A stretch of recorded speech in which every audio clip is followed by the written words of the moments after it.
Good evening, good evening. It is Sunday, January 23rd. It is time for Sunday Night Magic. Thank you everyone for joining us here on the Variable Play Network. My name is Javi, and this is my show, Sunday Night Magic, where we talk about magic. Well, primarily mostly about Commander, but you know what? I've been veering away from format specific discussions. So, you know, for those of you that do not play Commander, I hope that you enjoyed all of these episodes that have been coming out. So, today is episode 29. It's uh, it's surprising that I've been doing this for that many episodes. So, 29. That's beyond half a year now of doing this. So, um, I I I really hope that you guys are enjoying this. For those of you that have been joining, I do see that we have a couple of people joining the live stream. Thank you so much. I would appreciate, of course, your comments and feedback. I'll be going through the comment sections as we're going through the episode today. And if you're not watching this live and just watching like the repeat on the Variable Play Network, thank you so much. I would also appreciate your feedback for any ideas for future episodes. So with that, let me go ahead and preface today's episode and tell you about the topic. I list down quite a lot of what I wanted to cover this evening, and I've been doing a little bit more of like personal discussions, like my top tens and sharing my opinions on certain cards. So I thought that I'd really stretch that out, and for those people that have played Magic against me or in the same table as me, they know that I am a combo player at heart. So I've made it a point to always try breaking the game by developing maybe game breaking combos in the commander decks that I build. Before commander, I actually at one point owned quite a lot of decks that all just ran infinite combos. So that's really been something that I've kind of honed through the years, but along the way, I've also learned different play styles. And today we're going to be talking about something just that, you know, it's really going to make you the bad guy. So this is the topic that is probably going to draw me so much hate. But what we're going to be talking about today is my favorite evil magic combos.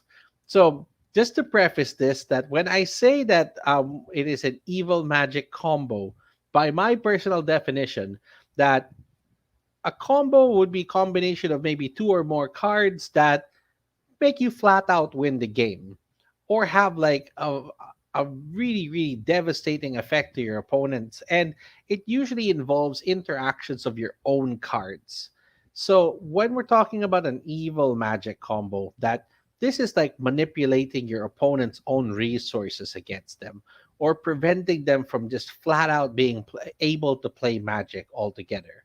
So these aren't your typical combos. This isn't like I want to kill you by combat. So you're going to see from the examples that I'm going to be showing throughout this episode that it's really more focused on bringing out the worst experience that your opponents could possibly have. So this is perfectly designed to my play style, and I hope that you guys enjoy this episode for what it is. So it's a dive into evil magic, basically.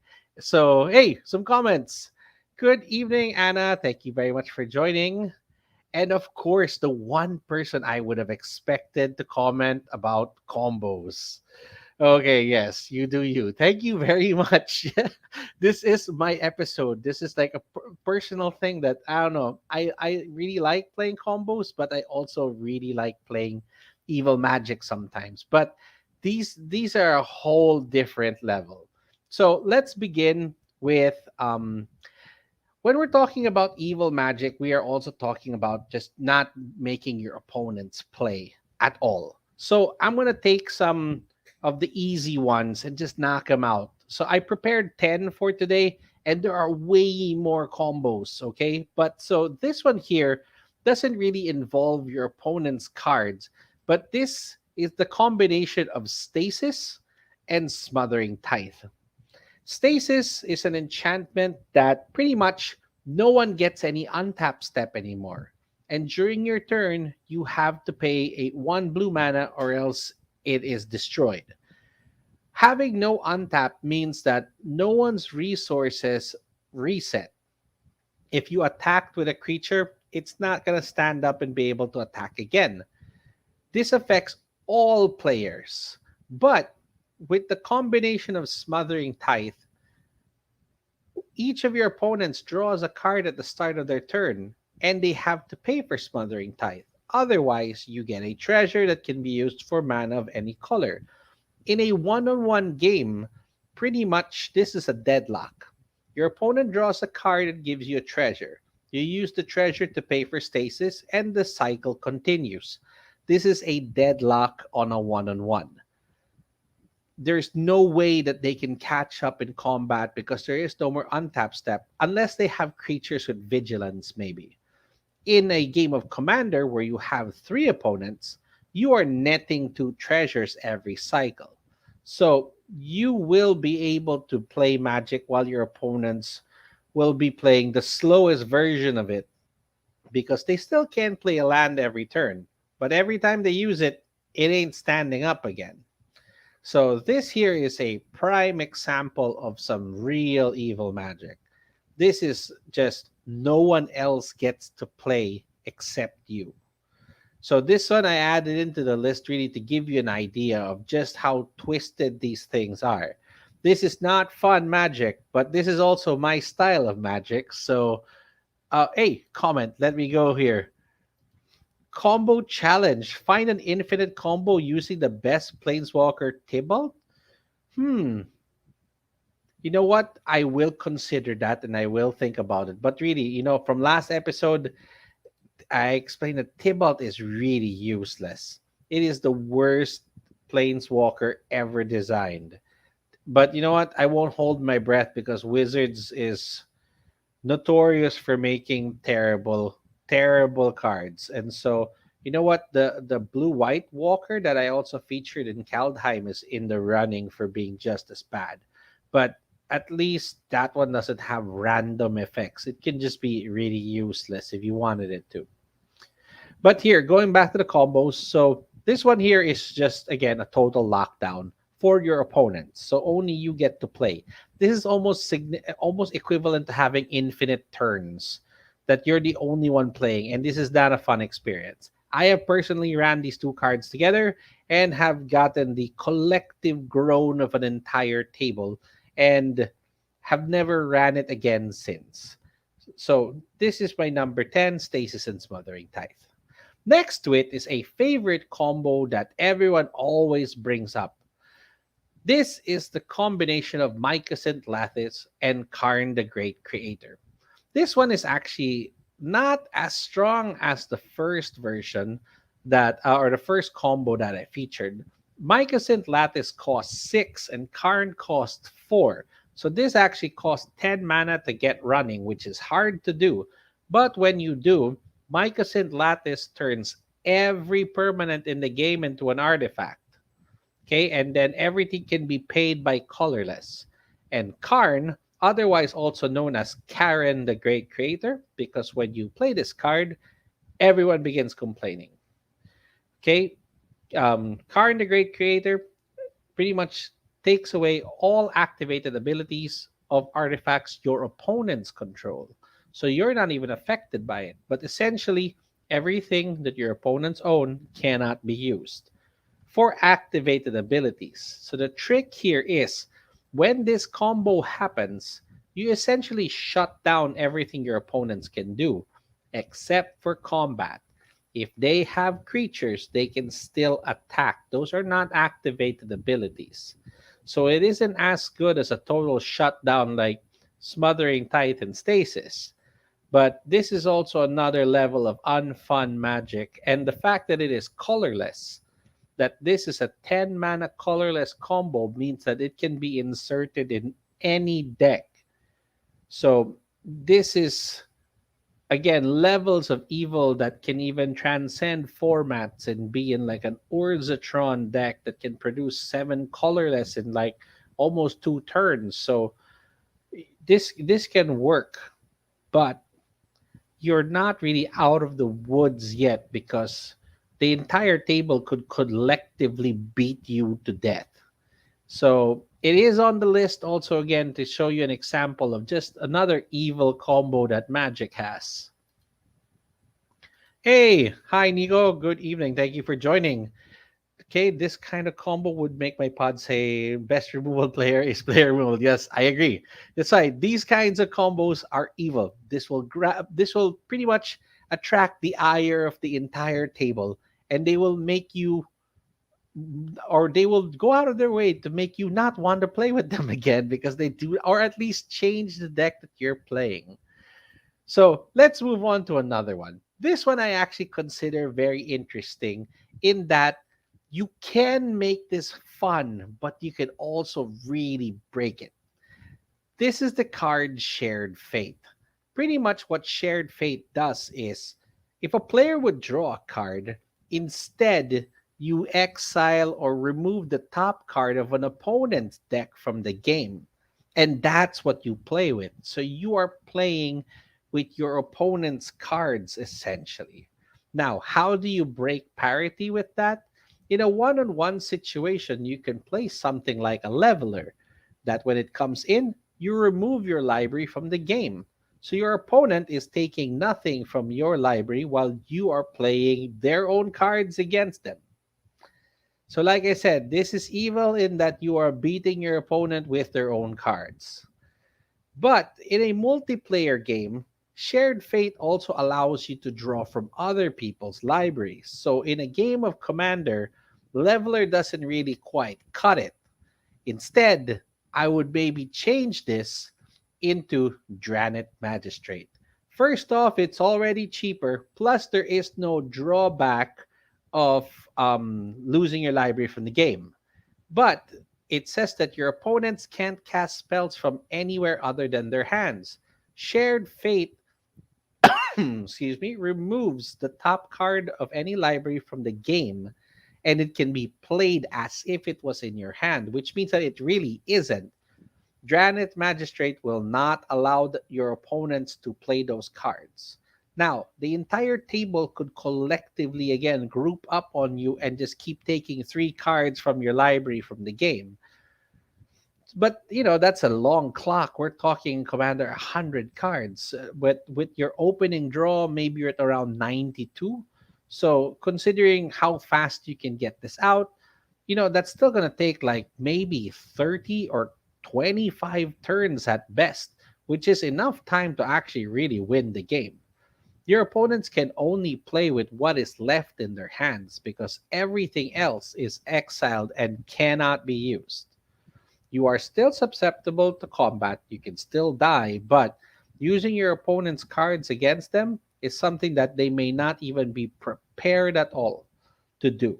And if they are running colors that are not flexible, they won't be able to cast anything from you anyway. So you just have to be prepared. From this example, we're already at blue and white.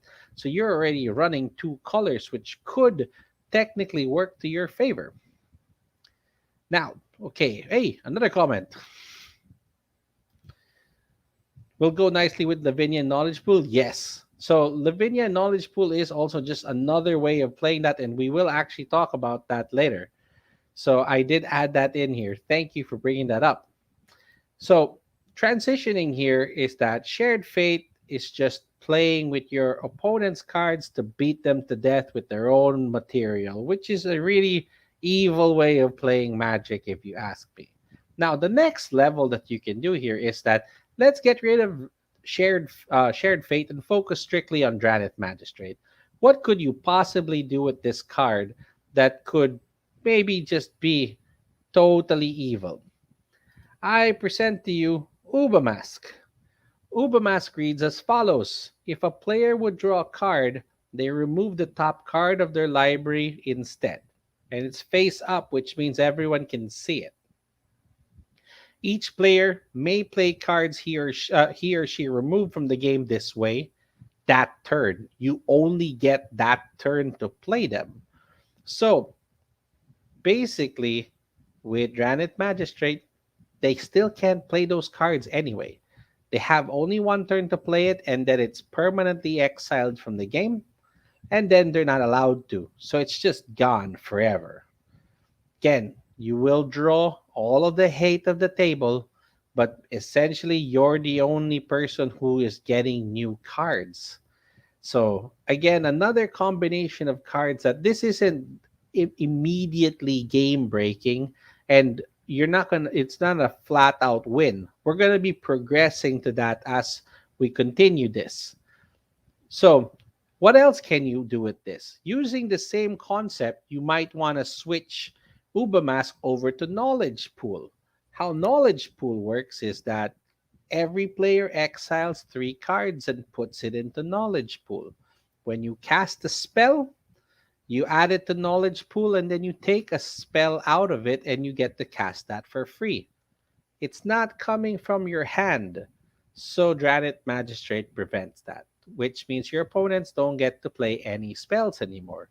Only you do. Fun magic.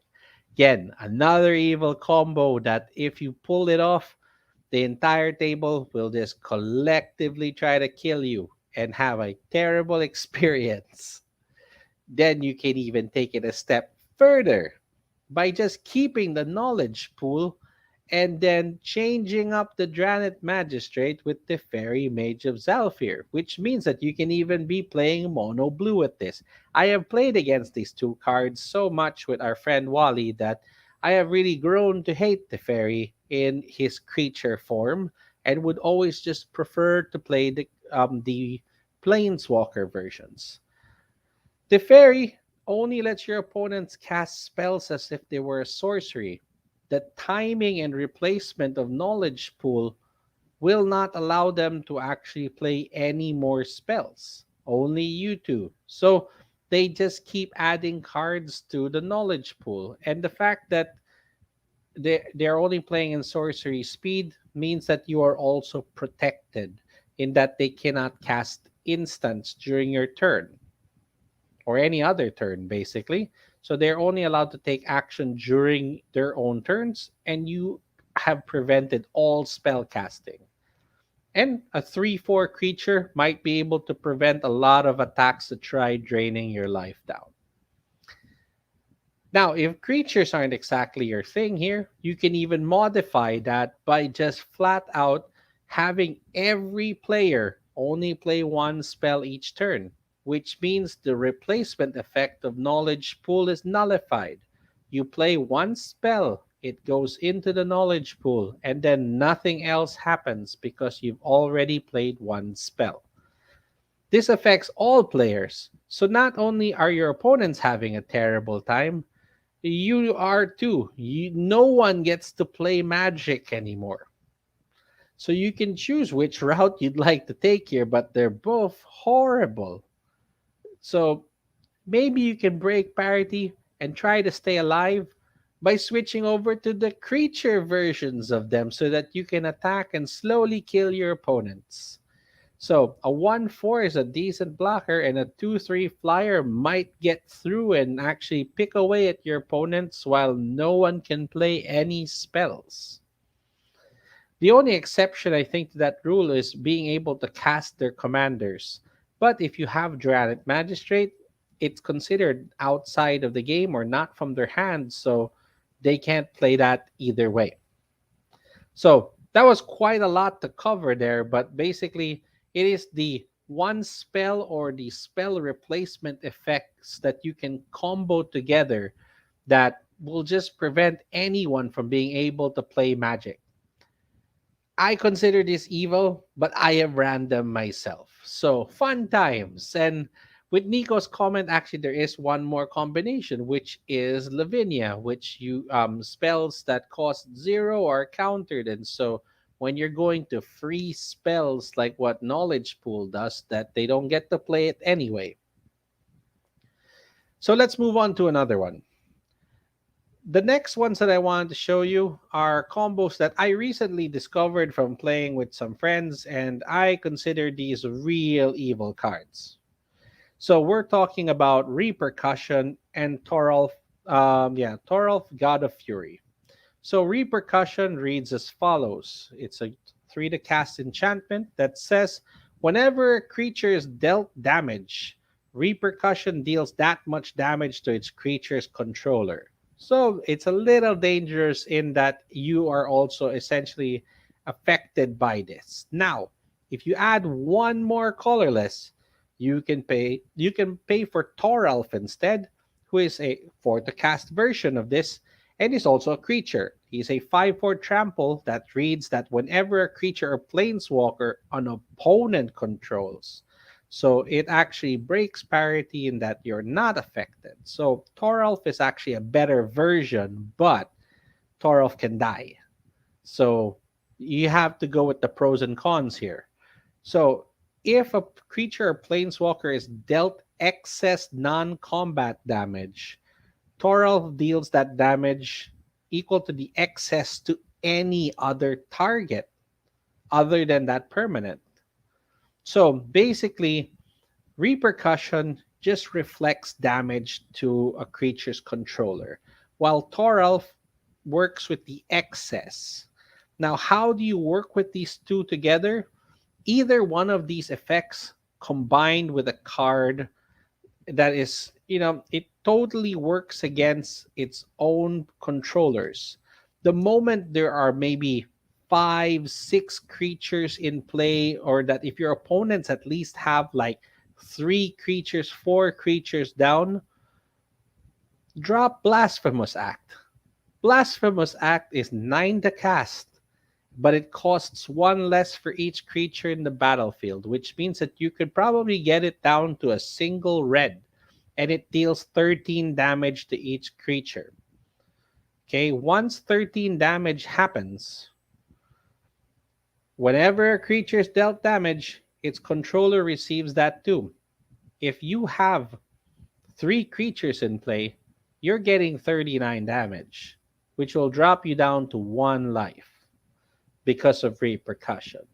With Toralf, it's not as good because it's only the excess that is hitting your opponent in the face. But since it is opponent's control, you're spared from, and like Toralf will die from the Blasphemous Act, but the excess damage that it did to itself, you're actually even allowed to reflect that to another opponent.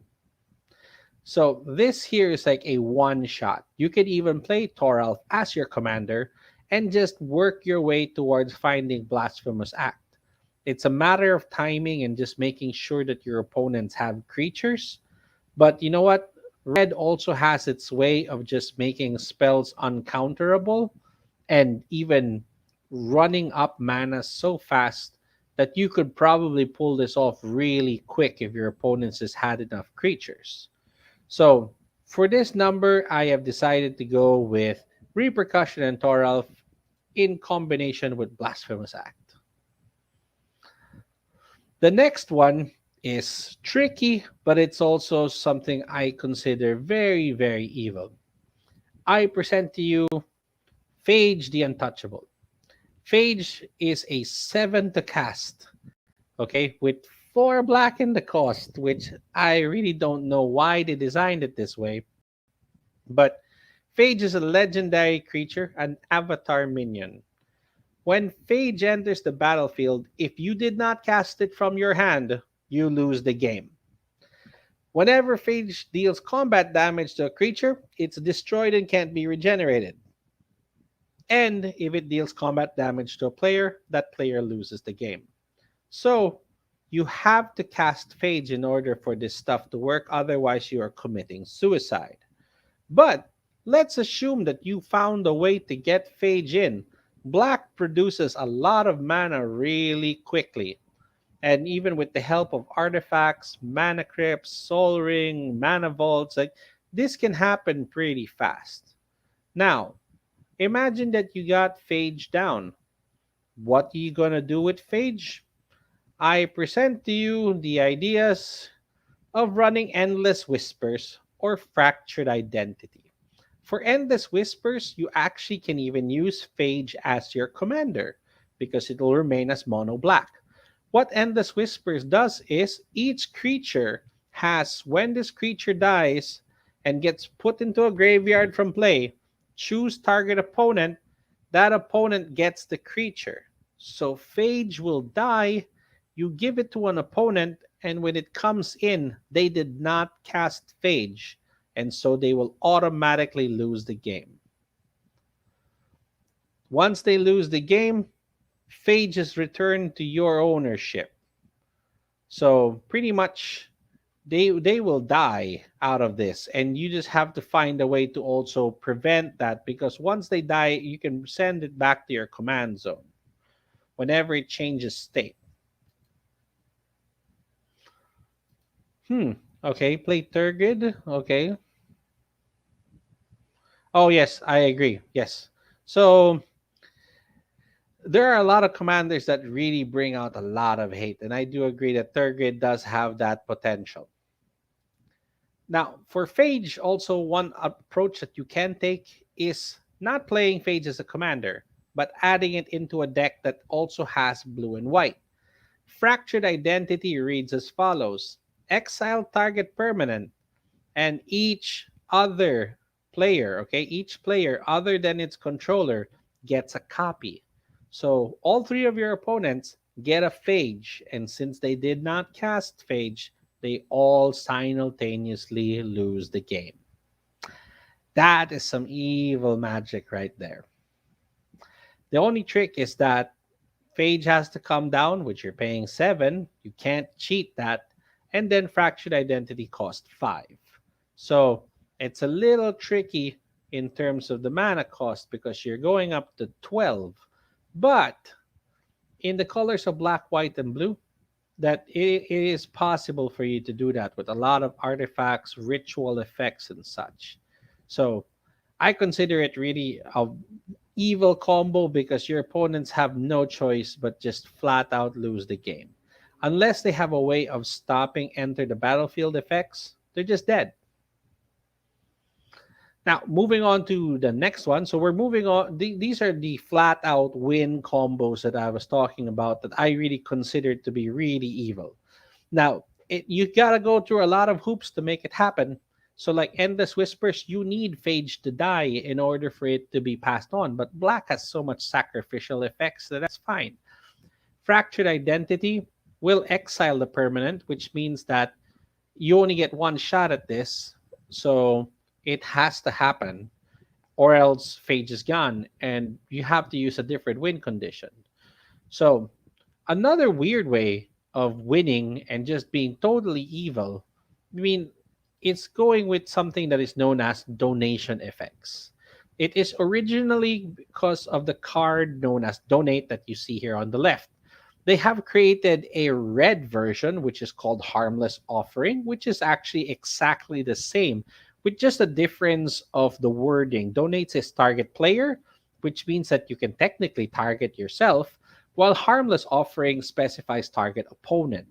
But basically, you're giving control of a permanent to your opponent.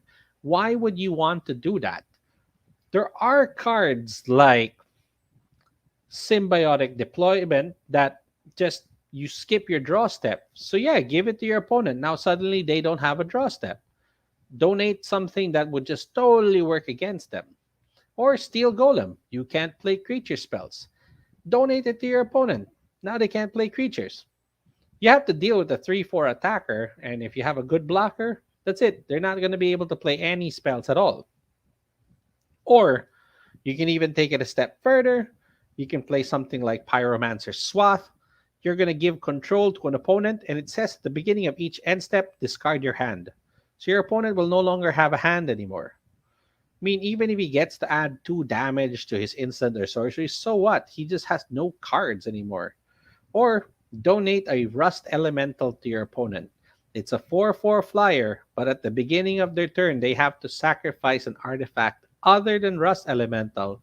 And if they can't, it gets tapped and they lose 4 life. So it starts picking away at them at 4 life a turn until they die, which is just a horrible way to go. And they don't even get to use this to attack unless they give up artifacts. So it's just terrible magic, and it's not fun for them.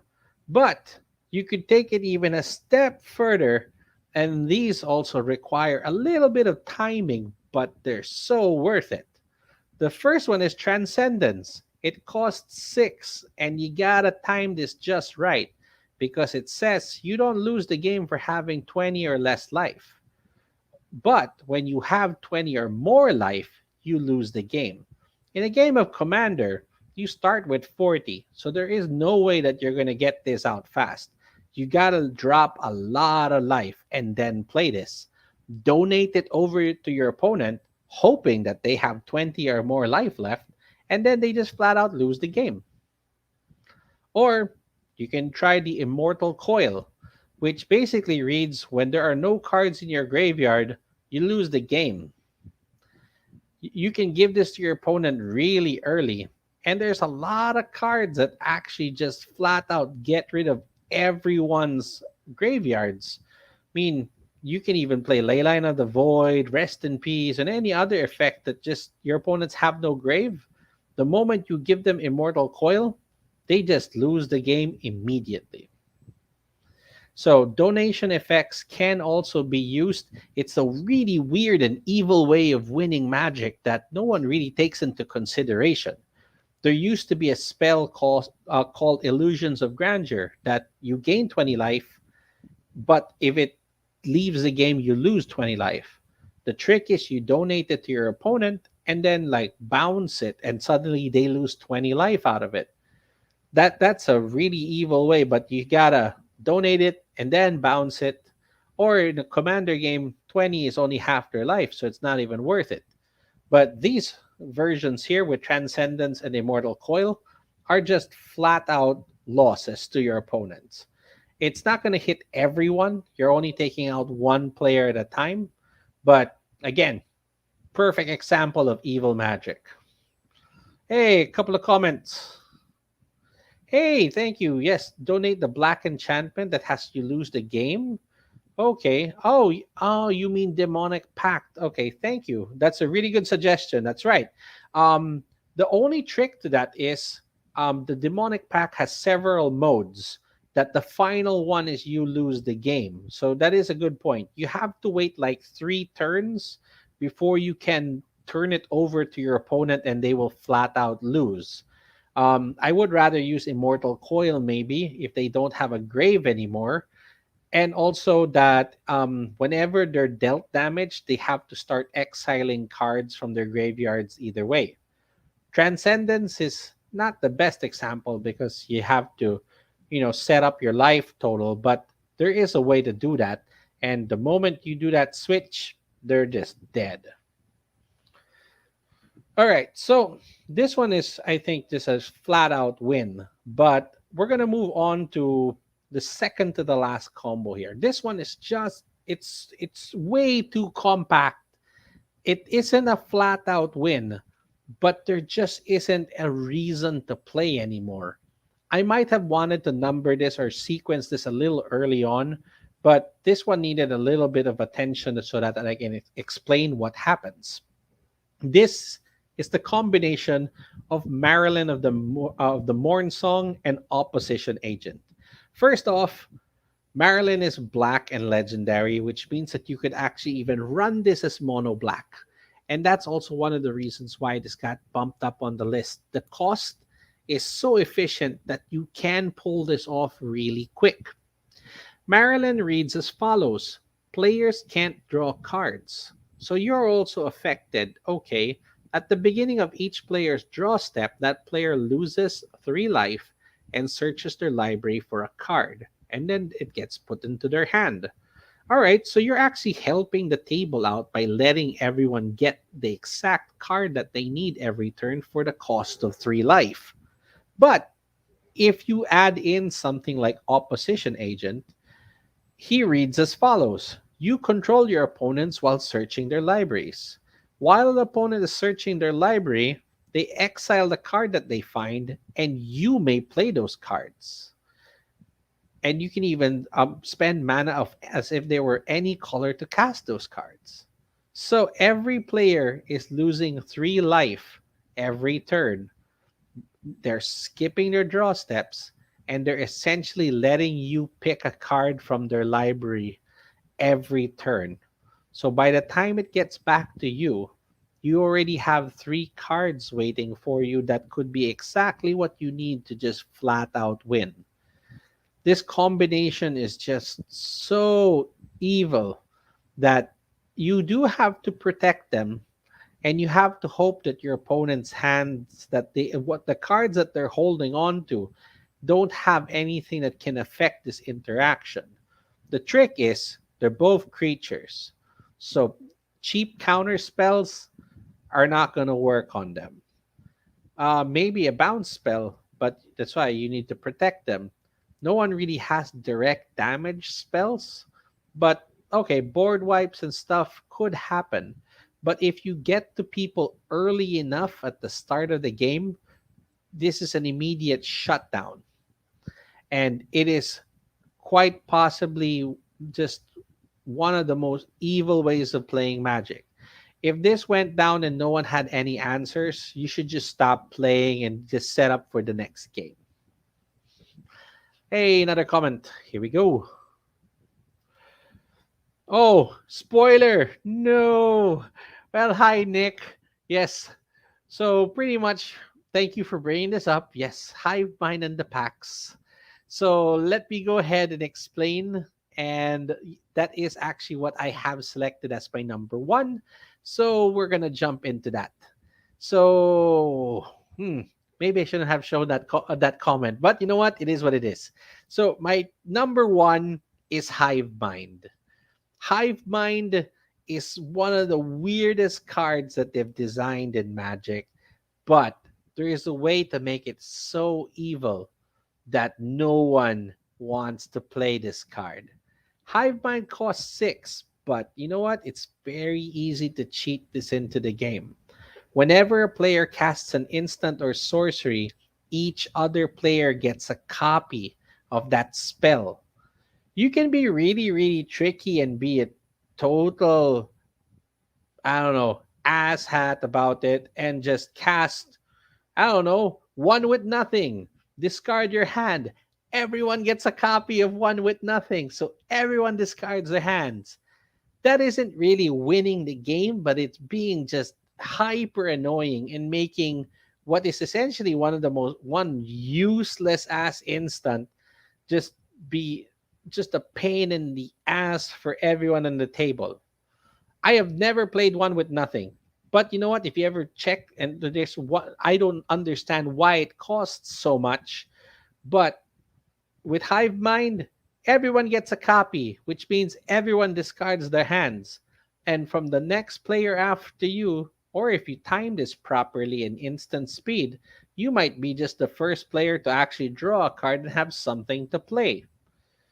But the way to actually flat out win with this is to start playing cards that are known as the packs. The very useful one, or the most notable one, is Pact of Negation. I bring this up first as the example because this is the best one to have. If you're going to have a pact in your deck, you want Pact of Negation. It is essentially a free counter spell, but at the beginning of your next upkeep, you have to pay 5. So that's 3 colorless and 2 blue. And if you don't, you lose the game. Hive Mind will give everyone a copy of Pact of Negation. The trick is, of course, you need first a legal spell to target. So it's not the most efficient one, which is weird because the way that this is ordered now, the best pact is actually the worst example in this case.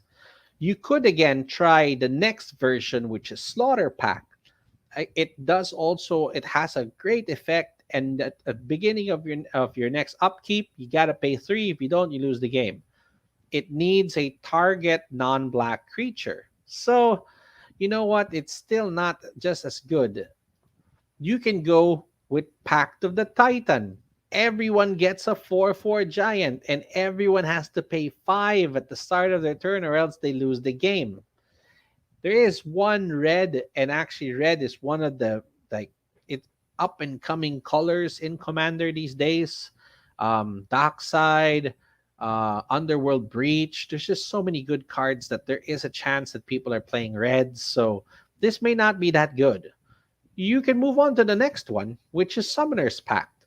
Everyone gets to search for a green creature, reveal it, and put it in their hand, and then shuffle their library. And at the start of the turn, you gotta pay four, and there's two greens in that. If you're not able to pay green or not able to pay for this, you lose the game. This is again, if you're playing against an opponent who doesn't even have any green creatures in their library, it's useless, and they have to pay for it. If they don't, they die. But why not take it a step further and play this the worst version, which is the intervention pack, that basically it just prevents damage and makes you gain life instead, and they have to pay one white. White is the worst color right now in Commander, or pretty much in Magic. Like, am a proponent for white Magic, and I have to admit that it's terrible. And for the five versions of the packs that you see here, the white one is so bad that no one's going to play it. And the chances of anyone being able to pay two white during their upkeep is really, really unlikely. So if you are playing the Hive Mind combo, I would definitely maybe go with the green or white version, because it is just counterproductive to anyone, and they will just flat out lose the game. Everyone gets a copy. When you end your turn, they all have to begin paying for their versions of it. So it is so evil in a way that you are helping the table, but really not. So Hive Mind plus the packs makes it to my number one. Oh, okay. Couple of comments. No, don't worry about it, man. No, it definitely makes the top of my list only because of how weird the interaction for it is. Okay. Find Platinum Angel. Yeah, but you see there, it says you have to look for a green creature, so you cannot look for Platinum Angel. And then you have to pay for the packs during your upkeep. The other trick here, there, when they try to remove Hive Mind, counter it with Pact of Negation, and then, okay, yeah, give, pretty much, yes, everyone will get a copy. So yeah, you can hold Pact of Negation as protection for Hive Mind, but Hive Mind isn't in the game yet. So you have to, it has to be in the game, and then you have to use the pact as protection. So yeah, again, it is, I would still recommend running Pact of Negation if you would ever have blue as a color option. But to trap your opponents, anywhere from Pact to the Titan all the way down to Intervention Pact, these three are borderline useless and will not help your opponents in any way, and are also at one costs five, then the next have two green or two white pips on it, which is very hard to pay for, especially if you really have a better understanding of your table's meta and what colors everyone are playing. Like, I'd maybe have all five in the deck and play a five color deck if you wanted. I'd cheat Hive Mind in with an Academy Rector, which means that I'm playing white. So Intervention Pact it is. So if you're playing Hive Mind, you obviously have blue. So Pact of Negation is in as well. That's two out of the five, the best one and the worst one. So again, trap your opponents. And once it resolves and no one can pay, they all die. So those were just, a few of my favorite evil magic combos. Again, there are combos that are just make you flat out win by your own efforts, but these ones really go out of your way to annoy your opponents. Either they won't be able to play at all. Like, we're not talking about the game ending quickly. We mean that this is like they just immediately die, or that there is no sense of them continuing anymore. It's twisted and will probably get you banned from game groups. And again, I have dabbled in this many times, and that's why I felt like making this list for my own twisted entertainment, and hope that you guys enjoyed it. So thank you for those who joined today's episode. I really appreciated all the comments. Thank you, Nick. Thank you, Nico, Benz, Chum, Anna. Thank you for joining. I hope you guys found this entertaining. And, you know, don't take it against me when we play Magic. This is just how I like to build stuff, and at the same time, I really do like to try breaking the game. And take it as you will. This information might be able to help you in future games, but you know what? Most of them are game breaking and immediate wins. But as you saw also, there are ways to answer this, and some of them don't have the protection that it needs. So, you know, just build smarter and prepare for these kinds of combos. I hope that today's episode has been of use and value to you guys. I'll catch you again next week in another episode of Sunday Night Magic. Keep gaming, guys.